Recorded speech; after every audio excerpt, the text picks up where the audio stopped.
But here's the thing.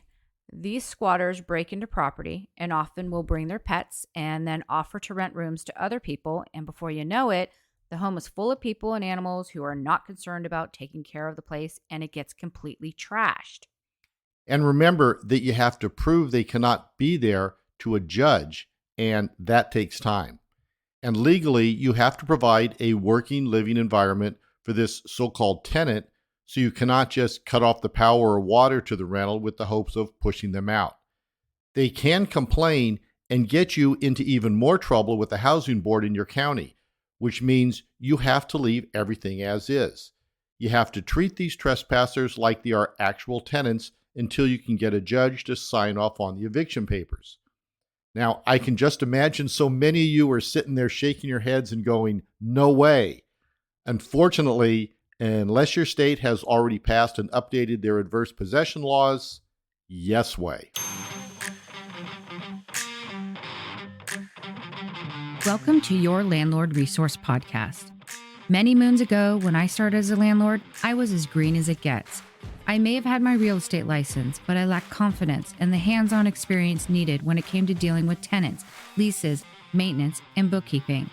After many failed attempts, fast forward to today, Kevin and I have doubled our doors and created an organized, professionally operated rental property business. Want to go from overwhelmed to confident? If you're an ambitious landlord or maybe one in the making, join us as we provide strategies and teach actionable steps to help you reach your goals and the lifestyle you desire, all while building a streamlined and profitable rental property business. This is your Landlord Resource Podcast. Hey there, landlords, and thank you for tuning in to listen to the Your Landlord Resource Podcast today. I am your host, Stacey Casella, and I'm here with my co-host and better half, Kevin Kilroy. Hey, all you landlords out there. We appreciate you taking time out of your busy day to listen to all we have to say. All right, so this episode is part 2 of our squatters or adverse possession episode. Last week, we talked in depth about what constitutes a squatter and the history behind the law that most states have to protect them. This week, we want to finish that episode and talk about what to do if you end up having to deal with the situation, as well as how to prevent this from happening to you in the first place. So if you have not listened to part 1 that came out last week, you might want to go back and give it a listen. We went over the law that protects the quote unquote squatters when they take property by adverse possession. And Kev, do you want to give a quick explanation of what adverse possession is? Yes, of course I do, Stace. I know you do. I knew it. Did you know that you can take title to someone's land if you're a squatter on it long enough?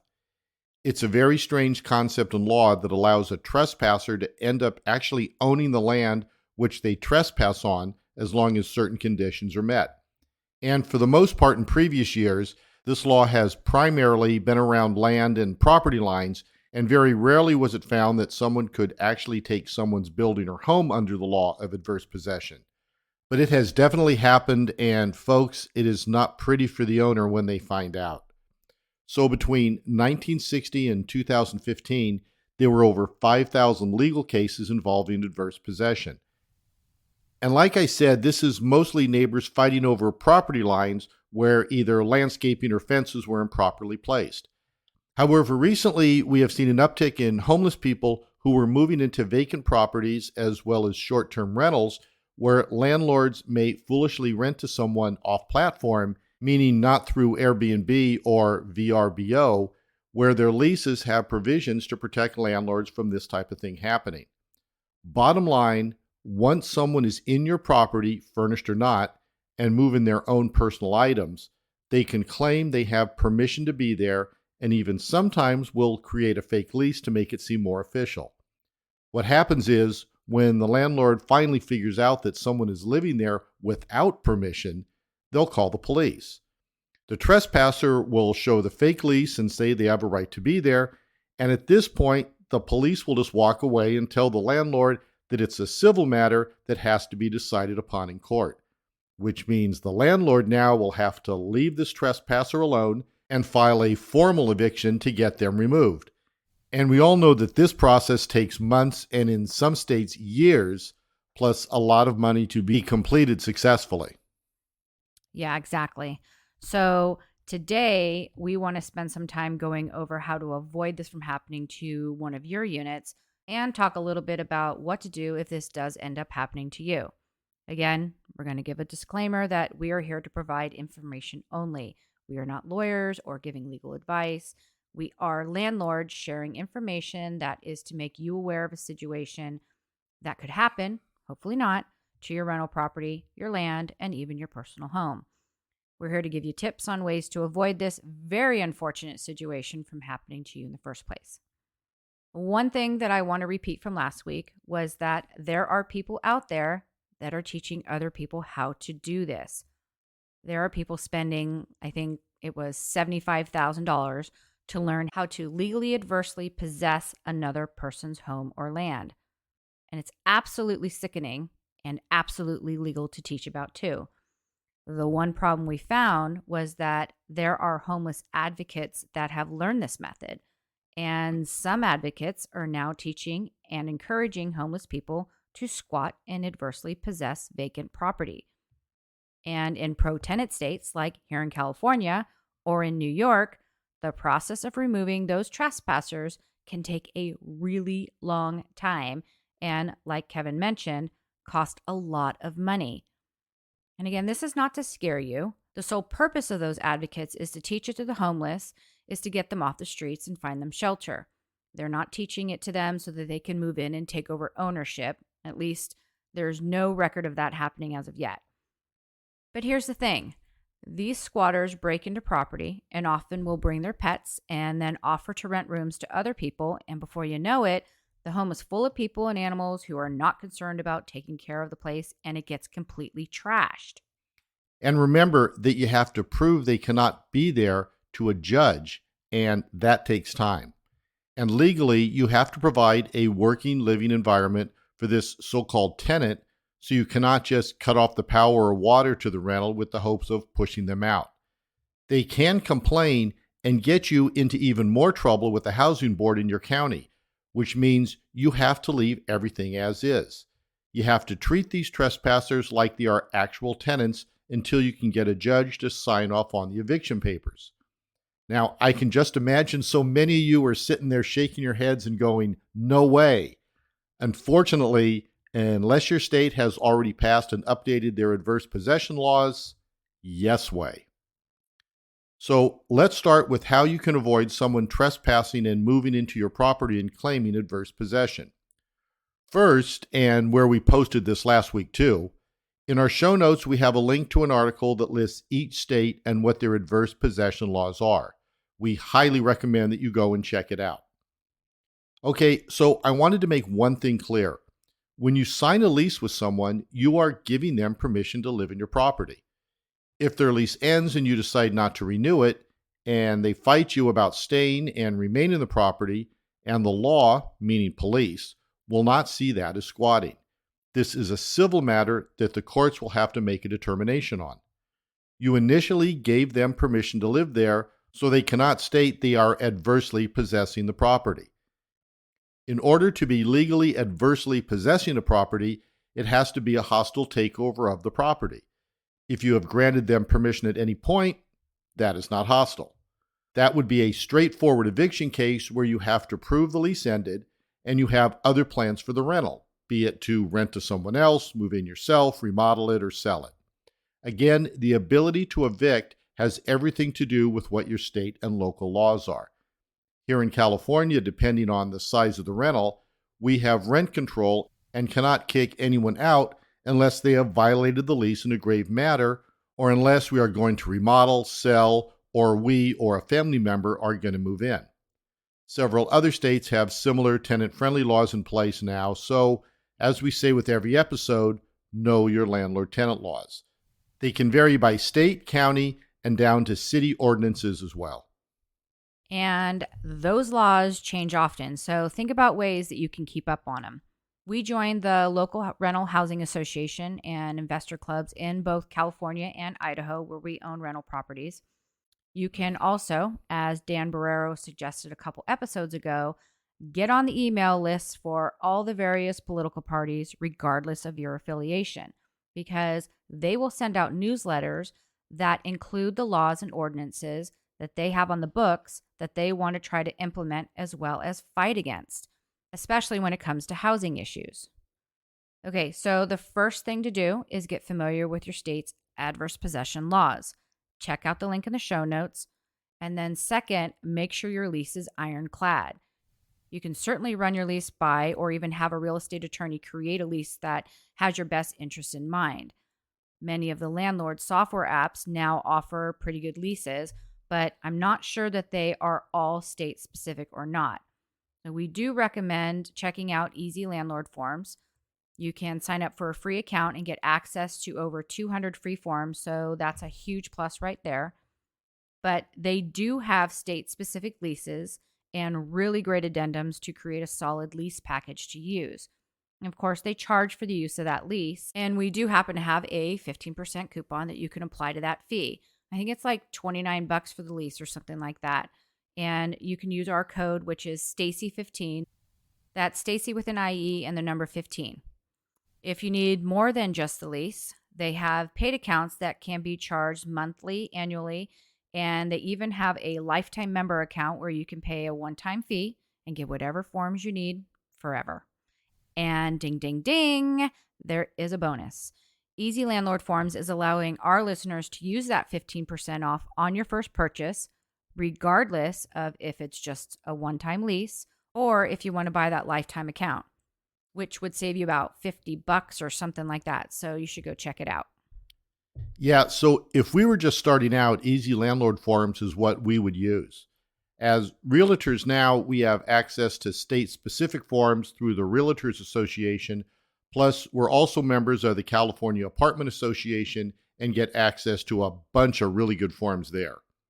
Like we mentioned earlier, being a member of this association allows us the benefits of education as well as keeping up on changing laws surrounding landlords, tenants, and rental properties.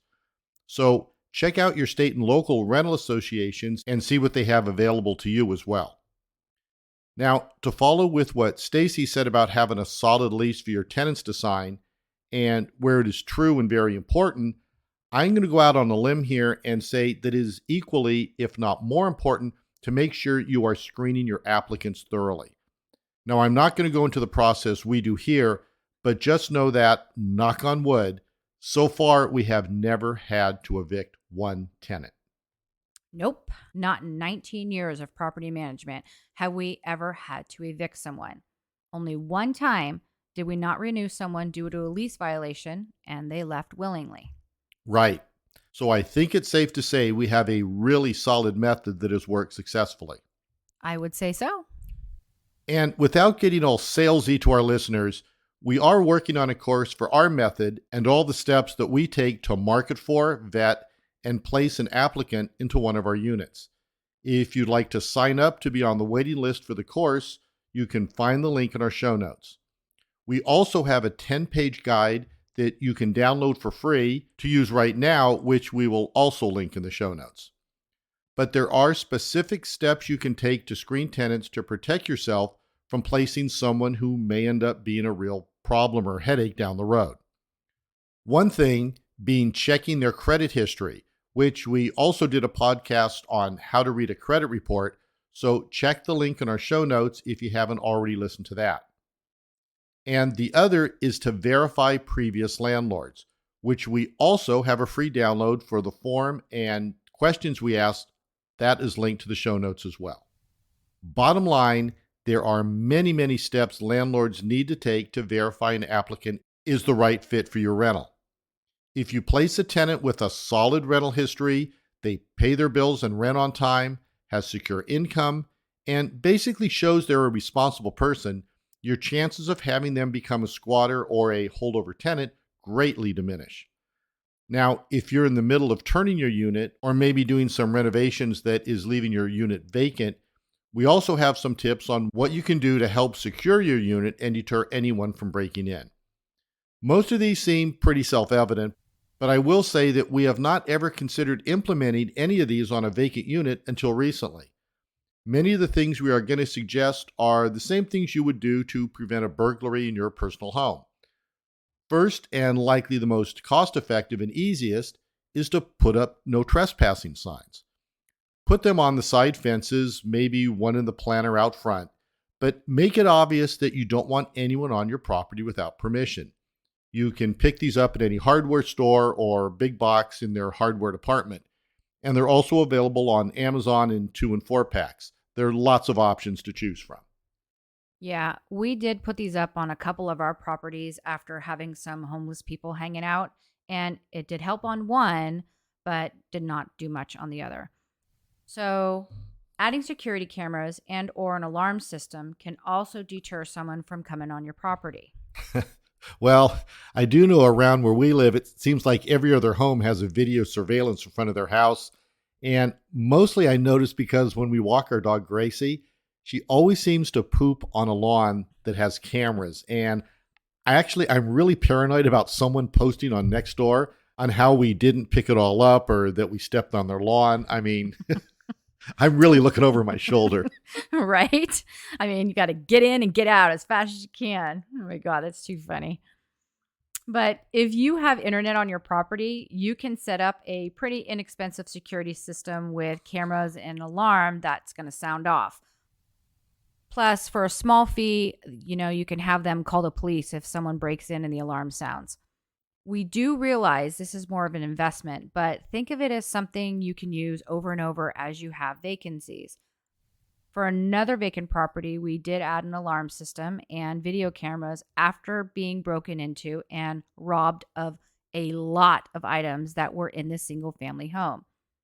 Unfortunately, being naive, we did it ourselves and placed the cameras too low. When we got a notification of someone walking on the property one night, I clicked on the app to talk to them over the two-way speaker just in time to watch them reach up and rip several of those cameras off the walls. Oh man, I remember that night like it was yesterday. I mean, Stacy triggered the alarm on the app and they took off, but they did end up stealing 4 or 5 of the cameras. Yes, and I still have PTSD from that one property. I mean, it was broken into the first time and they nearly burned it down. Then they came back and stole a trailer and loaded it up with all kinds of stuff, like a washer and dryer and a bunch of tools. And for the record, this was all in the same week. This was a single family home where my brother lived and rented, and he passed away suddenly.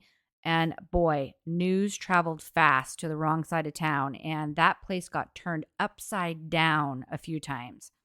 And we were doing our damnedest to get in and get as much of his stuff out as fast as possible. And it took us a couple days or weeks to coordinate it all. I will say that the alarm was the biggest deterrent, as were the super bright motion sensor lights that would come on. And as soon as we installed those, we rarely had any more issues. Well, by that point, we had practically killed ourselves to move a 20-foot trailer, 3 vehicles, about 3,000 square feet of the smoke-filled belongings out of the home.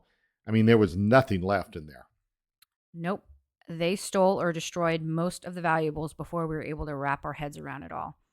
But I was more concerned with squatters coming in and doing drugs there. Not squatting to take possession, but more like trying to find a vacant place to have shelter. We installed a Ring security system, and I was very pleased with it. It was very user-friendly, cost us about $10 a month in fees, and except us not thinking that someone would actually come and steal the cameras off the walls, it worked really well for us being able to keep an eye on the property that was 90 minutes away. I'm going to link the system that we bought in the show notes if you're curious about it. We have no affiliation. We're just showing you what we used. This was like 4 years ago that this all happened. And because of what we went through with this property, we learned a lot. Because at the time, we did not know to take out vacancy insurance. Actually, we had no idea it even existed until after we called the insurance company and were told that we had no coverage because the home was vacant. So if you have a property that will be vacant for more than 30 days and the property is not going to be checked on a regular basis, talk to your insurance company about adding a vacancy rider to your policy. And vacant can be an actual vacant rental, or in other instances, it can be things like a vacation home. If you take a long vacation from your personal home, if you're renovating a home and waiting on permits, or if a loved one gets ill or in an accident and then has to spend time in an extended care facility before returning home. We did a podcast all about vacancy insurance, and it'll be linked in the show notes if you want to give it a listen. But the bottom line is the smoke damage and damage caused by the break-ins would have been covered if we had that additional coverage in place, as would the theft Kevin's going to talk about in a minute. Another lesson learned was that my brother did not have renter's insurance to cover the theft and destruction of his personal contents. Oh man, that would have been nice to know way back then, huh? One thing I just want to say, vacancy insurance, sometimes insurance companies will also call it unoccupied insurance. I think the difference there is vacant is, well, vacant, and unoccupied, like you said, if you're going on vacation for a while, there's furniture and other personal possessions in the property. So you guys, what happened to this property, and I also want to mention too, it's out more in a rural area. So I think that's why people were able to come in, be in the home without neighbors right up against noticing what was going on. Yeah, it's on 9 acres. So Yeah. it's a large property. So essentially what happened is he had a large gun safe in the living room of the home, and being a general contractor, he also had a bunch of really nice tools in the garage. So this one day, these tweakers broke in and tried to open the safe. When they were unsuccessful, they went to the garage, grabbed the acetylene torch, and tried to torch the gun safe door open. This caught the interior of the safe on fire and filled the entire home with smoke, ruining almost everything. Yeah, and the kicker was that we had removed everything from the safe. I left the door open so people could see that it was empty, but my dad thought it was safer to close it just in case any kids broke in and thought it would be a good idea to play inside of it and get stuck. So we closed it and put the keys on top of the safe. The very next day is when the home was broken into and the safe was destroyed.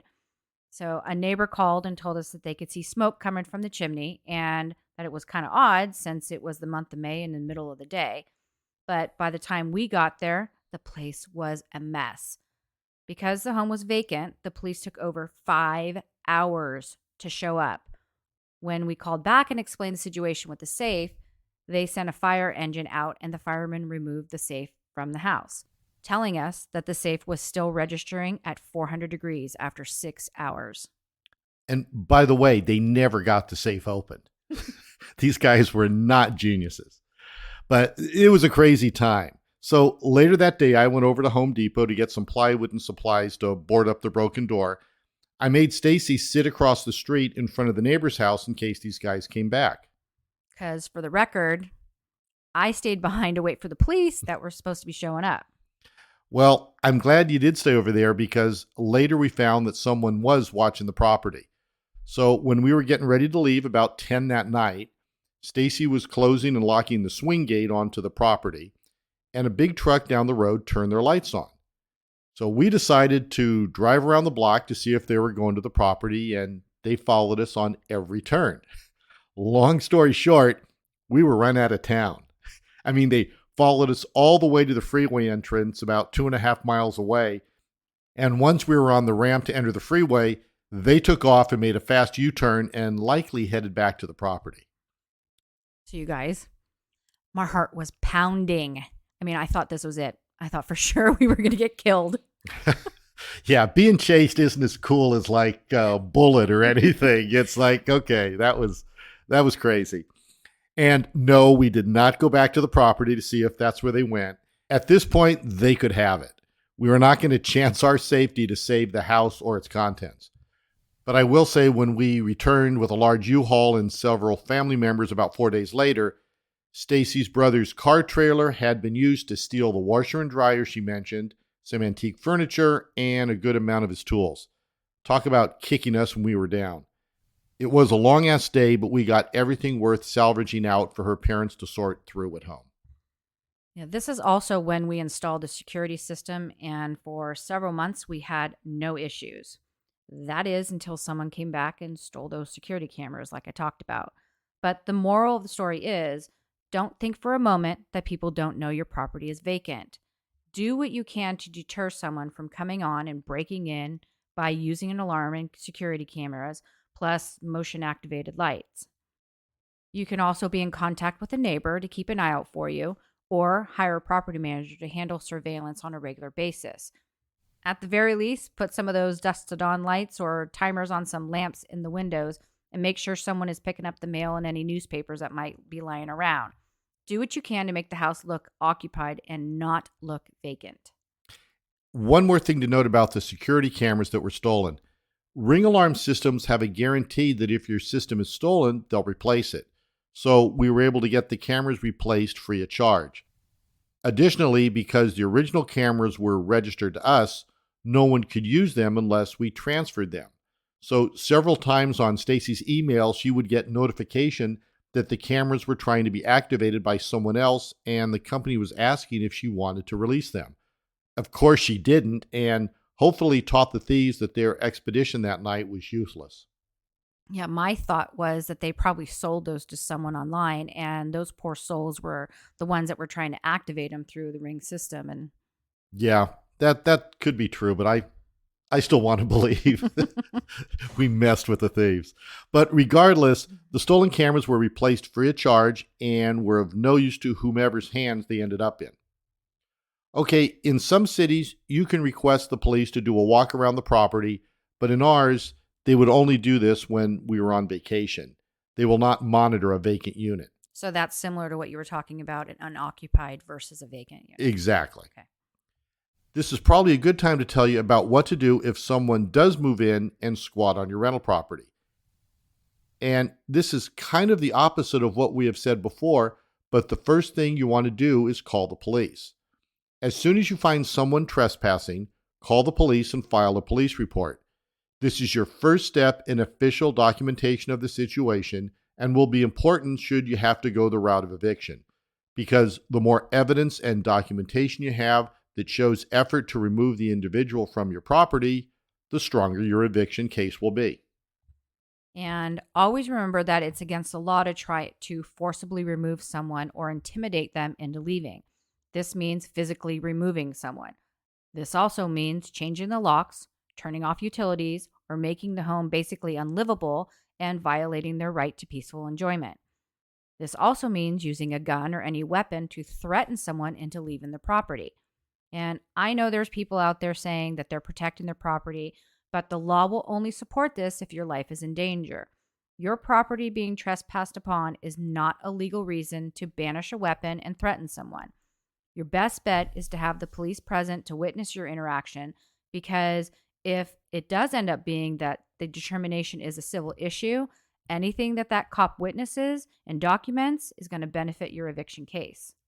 And I want to just inject in here, there may be some states that have, I believe they're called stand your ground laws regarding, weapons and protecting your land.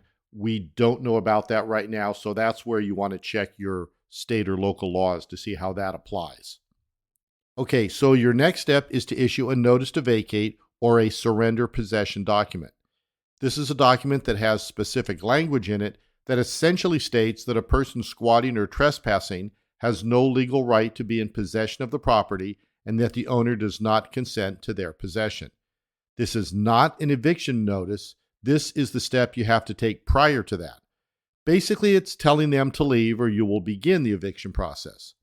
Make sure that you document the delivery properly, because in many states, if this is not processed correctly, you cannot move on to eviction. So be mindful of the way it is delivered, like handing it directly to the person, posting it on the front door, and mailing. All states have specific guidelines to follow for dates and delivery of notification, be it a lease violation, notice to vacate, eviction, notice of entry, etc. So make sure you have all your I's dotted and your T's crossed before you post the notice. There is nothing more frustrating than starting over, which is exactly what you'll have to do if you have not properly notified a tenant, or in this case, the trespasser. Now, if the notice to vacate does not get them out, which it likely won't, then you move on to filing an unlawful detainer complaint to get the writ of possession assigned, which can be executed by the sheriff. And this is just a fancy way of saying you get the courts to agree that the trespasser has to be evicted. Yeah, there are a few states where squatters now have rights, and it can take months, if not years, to get someone out of your property. New York is one of them. These are people that read obituaries, and then search for the person's address and then watch the home to see if it's vacant. And once they're in, all they have to do is say that they have a lease and boom, it goes to court. And unfortunately, in New York, squatters get rights after 30 days of living in a residence. It has been brought to our attention that it takes months to even get a judge to give a verdict on an eviction, and then the sheriffs or police or whatever authority landlords have to use to deliver the notice and get those squatters out are backed up well over a year. I mean, it's absolutely insane. There's also now professionals that you can hire to expedite the process of removing squatters. So here in California, there is a company called Squatter Squad, and they do the work just like this. And where we have no affiliation and have not used them before, I think the basic premise of their approach is to have the landlord or homeowner who is dealing with the squatter create and sign a lease giving them or someone else permission to be on the property and live there. Once that's in place, the squatter loses their rights because they likely do not have a signed lease to show and prove their right to be there. On the contrary, there are also sites online, which we have seen them on Instagram, and we have explained earlier and in the last episode, who sell courses to teach people how to adversely possess someone else's property. Oh man, like anything for a buck these days, huh?